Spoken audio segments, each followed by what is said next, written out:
नमस्कार, मी सारिकास किचनमध्ये तुमचं अगदी मनापासून स्वागत करते। तर मी आज बनवणार आहे चिकनची भाजी।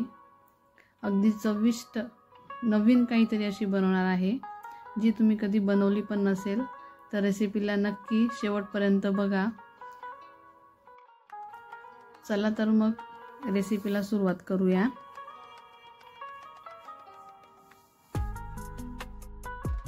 तर मी आता इथे घेतलेल्या आहेत सुकलेल्या लाल मिरच्या।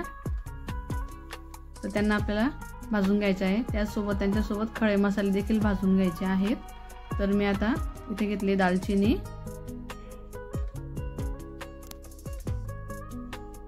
मिरी, त्यानंतर लागणारे लवंग,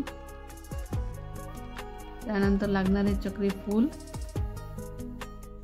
आणि एक हिरवा वेलदोडा। तर हे भाजून घ्यायचे। आता हे भाजून झालेले आहे। तर मी एका डिश मध्ये काढून घेते। याला गार व्हायला ठेवून द्यायचं, त्यानंतर बारीक करायचं। त्यानंतर इथे कढईत मी तेल घेतलेलं आहे। तर त्यात तेल टाकून घेते।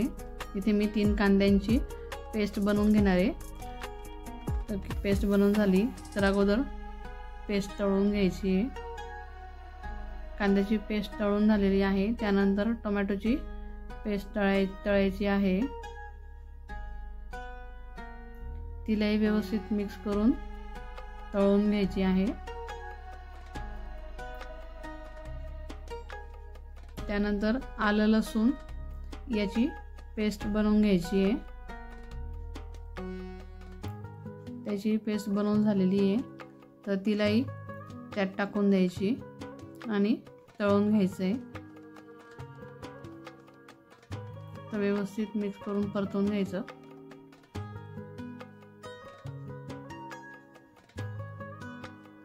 त्यानंतर जो मसाला आपण भाजून घेतलेला होता तो आता गार झालाय, त्यालाही बारीक करून घ्यायचे।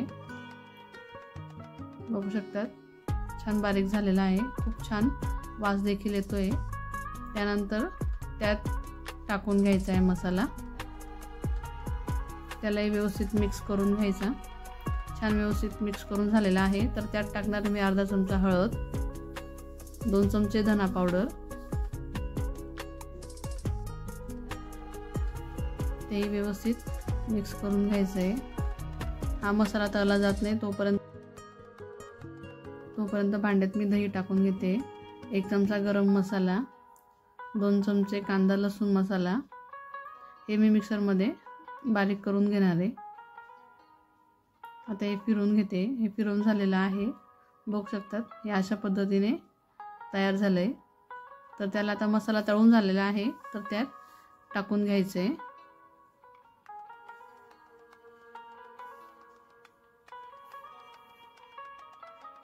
त्याला व्यवस्थित मिक्स करून घ्यायचं। छान मिक्स करून झालं की याला जवळजवळ 2 ते 3 मिनिटं झाकून ठेवायचे, जेणेकरून त्याला तेलही सुटेल आणि मसालाही छान तळला जाईल। बघू शकता छान तेल सुटलेलं आहे आणि मसालाही छान तळला गेला आहे। आता इथं चिकन मी शिजवून ठेवलेलं होतं, त्यात मी एक बटाटा पण टाकलेला आहे। खडे मसाले असं टाकून मी शिजवून घेतलेलं आहे।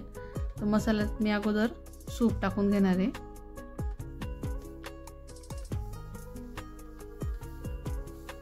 आता हे सूप टाकून झाले, त्याला मिक्स करून घेते।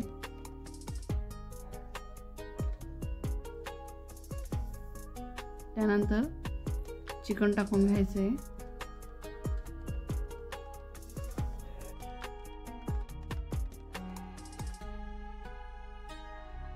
सर्व चिकन टाकून झालेलं आहे। चवीनुसार मीठ टाकून घ्यायचंय। अशा पद्धतीने चिकनची भाजी नक्की बनवून बघा। काहीतरी नवीन टेस्ट लागेल। खूप छान लागते ही भाजी, तर नक्की ट्राय करा।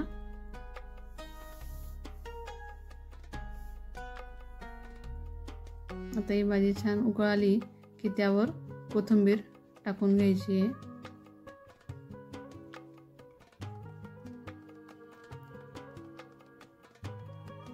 रेसिपी कशी वाटली ती नक्की कमेंट करून सांगा।